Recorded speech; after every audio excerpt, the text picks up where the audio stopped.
Halo kawan laut dan halo sobat berakhlak. Selamat datang di Berakhlak Talk, podcast generasi baru insan berhubungan matra laut. Bersama saya Marceli Nur Alfayer dari KUPP Kelas 3 Kuala Samboja yang hari ini akan memandu obrolan seru, berbobot dan tentunya penuh insight baru. Nah, sebagai CPNS Kementerian Perhubungan, kita dituntut untuk peka terhadap isu strategis kontemporer yang sedang terjadi di instansi kita. Hari ini saya sudah kedatangan 4 narasumber keren dari berbagai penjuru Nusantara, yaitu ada Mas Raffi Kenmas dari Disnaf Pontianak, Mas Edward dari KUPP Hatu Biru, Mas Ihsan dari KUPP Tanjung Medang, dan Mas Diki dari KSUP Kijang. Halo semuanya, apa kabar hari ini? Baik, Mas. Baik Baik, Mas, Mas. Baik Alhamdulillah. Mas. Oke, mantap. Hari ini kita akan membedah satu isu hangat menggunakan metode 5W plus 1H, yaitu tentang transformasi digital, Inapornet, dan ancaman keamanan cyber di sektor maritim. Kita tahu Kemenhub gencar melakukan digitalisasi, tetapi beberapa siap kita mengantisipasi risikonya. Mari kita bedah. Oke, kita mulai dari what dan wo dulu nih, Mas. Mas Raffi dari Disnaf Pontianak, bolehkah dijelaskan sedikit sebenarnya apa itu isu utama dari digitalisasi maritim dan siapa saja pihak yang paling terdampak? Mas Raffi, boleh dijawab? Oke, siap. Makasih. Boleh dong, Mas.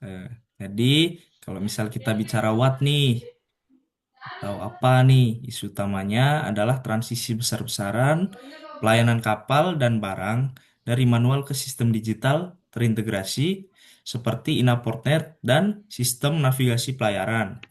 Tujuannya mulia loh, untuk transparansi dan juga efisiensi. Namun, ada nih tantangannya. Uh, siapa nih yang terlibat? Bukan cuma kita nih sebagai regulator, tapi juga operator kapal, agen pelayaran, hingga masyarakat pengguna jasa. Risiko terbesarnya adalah jika sistem ini mengalami kelumpuhan akibat cyber attack atau serangan cyber, atau ada kebocoran data, sebagai ASN yang akuntabel, kita punya tanggung jawab besar untuk menjaga integritas data dan sistem ini agar layanan publik tidak terganggu. Gitu, Mas. Nah, betul sekali, Mas. Aspek akuntabel itu krusial, Mas. Nah, kalau lokasinya atau where dan kapan eh, isu ini menjadi sangat kritikal, silakan Bang Edward dari KUPP Hatu Biru bisa dijelaskan. Nah, terima kasih Mas Marcel selaku host. Kalau ditanya where, lokasinya tentu di seluruh pelabuhan Indonesia, dari pelabuhan utama sampai ke KPP di daerah terpencil seperti Hatu Piru. Digitalisasi ini memangkas jarak, tetapi ingat, tantangan cyber ini bisa menyerang dari mana saja dan kapan saja atau when.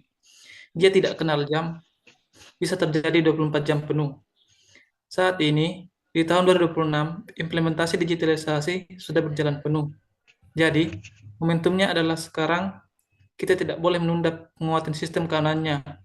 Ini bentuk nilai adaptif kita sebagai ASN. Harus cepat menyelesaikan diri dengan perkembangan teknologi dan ancaman yang menyertainya. Menarik sekali, Mas. Berarti ini sudah jadi kebutuhan mendesak di seluruh wilayah ya. Lalu, why? Kenapa sih isu keamanan cyber ini menjadi sangat seksi dan penting untuk dibahas di lingkungan matra laut?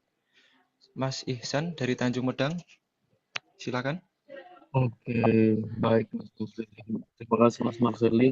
Jadi mengapa why ini? Mengapa why ini penting? Karena pelabuhan adalah urat nadi di bangsa. Sedangkan kalau sistem ping kapal dihack atau down selama beberapa jam saja, dampaknya domino. Kapal antri, logistik lambat, biaya bengkak, pelayanan kita jauh, Mas. Disinilah nilai berorientasi pelayanan kita diuji, Mas. Pelayanan yang prima bukan cuma tepat, cepat, tapi juga harus aman dan terpercaya. Kita tidak ingin masyarakat atau pengguna jasa merasa tidak aman saat menginput data mereka ke sistem kita. Wah, berarti dampaknya bisa sangat fatal ya kalau kita abaikan. Sekarang kita masuk ke how. Bagaimana cara kita mengantisipasi dan menangani ancaman cyber serta mengoptimalkan digitalisasi ini? Bang Diki dari KSOP Kijang, bagaimana pandangannya dari sisi pelayanan di lapangan? Oke, Mas Bang Diki? Marseli, terima kasih. Halo semuanya, rekan-rekan, berbicara tentang how, penanganannya itu harus komprehensif dari hulu ke hilir. Di KSOP Kijang itu sendiri, kita melihat bahwa aspek SDM itu adalah kunci utamanya, dan kita harus menerapkan nilai-nilai kompeten di dalamnya. Nah, apa aja sih langkah-langkah antisipasinya? Ada 3 hal utama nih langkah antisipasinya. Yang pertama ada edukasi SDM, di mana KSOP kelas 3 Kijang melakukan pelatihan literasi secara digital dan cyber awareness secara berkala untuk seluruh pegawainya nih. Jangan sampai ada yang kena phishing atau sembarangan membagikan password sistem. Yang kedua, ada penguatan infrastruktur, di mana kerjasama dengan Pusat Teknologi Informasi Kemenhub atau biasa sering kita sebut Pusdatin, Pusat Data dan Informasi, dan BSSN, Balai Cyber dan Sandi Negara, untuk memperkuat firewall dan enkripsi data sistem pelabuhan. Yang ketiga, ada SOP tanggap darurat, di mana harus terdapat backup plan atau sistem manual sementara yang siap dijalankan jika terjadi gangguan cyber, agar pelayanan publik tidak lumpuh total. Seperti yang kita ketahui bahwa sering terjadi maintenance pada aplikasi Inaportnet, sehingga kita harus ada nih gimana backup plan atau sistem manual supaya sistem kepelabuhanan di kantor-kantor itu dapat berjalan dengan optimal. Begitu.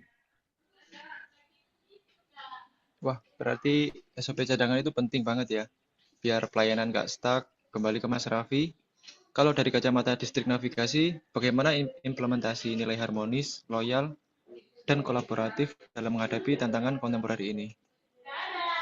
Bagaimana Mas Raffi? Buat menghadapi isu cyber ini, kita tidak bisa kerja sendiri-sendiri.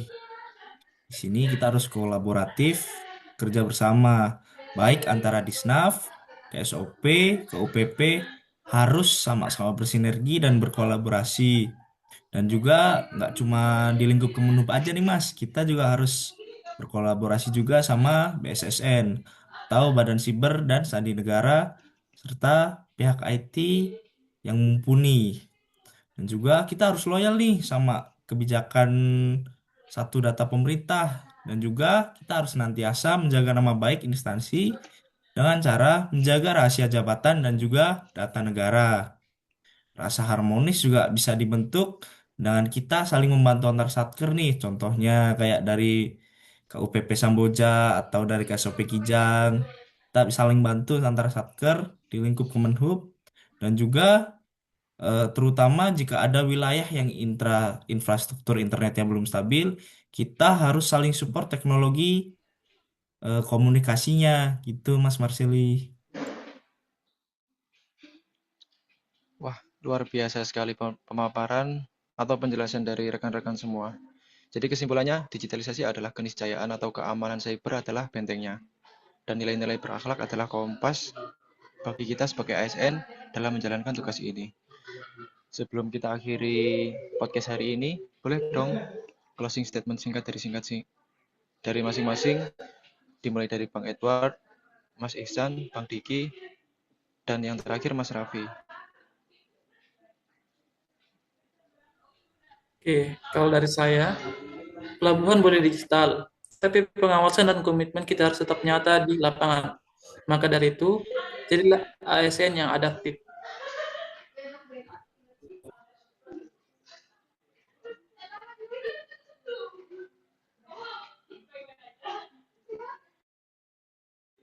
Mas Ihsan? Oke, baik Mas Marsali. Jadi menurut saya keamanan cyber adalah tanggung jawab kita bersama, Mas. Jaga data pengguna jasa, wujudkan pelayanan yang akuntabel dan terpercaya.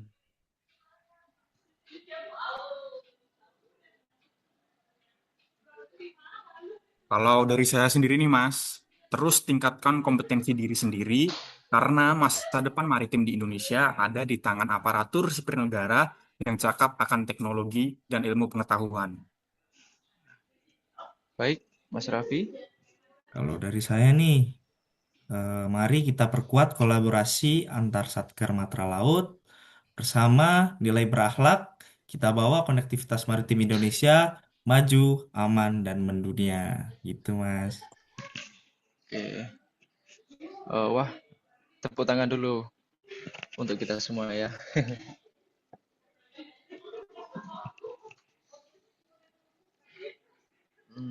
Sobat berakhlak dan kawan laut, itulah tadi diskusi kelompok kami mengenai isu kontemporer, digitalisasi, dan keamanan cyber di sektor maritim. Semoga podcast ini membawa manfaat bagi kita semua, khususnya dalam menginternalisasi nilai-nilai berakhlak di tempat penugasan kita masing-masing. Saya Marceli Nur Alfayer, mewakili rekan-rekan dari Kuala Samboja, Pontianak, Hatu Biru, Tanjung Medang, dan Kijang. Pamit undur diri. Sekian, terima kasih. Assalamualaikum warahmatullahi wabarakatuh. Waalaikumsalam. Waalaikumsalam.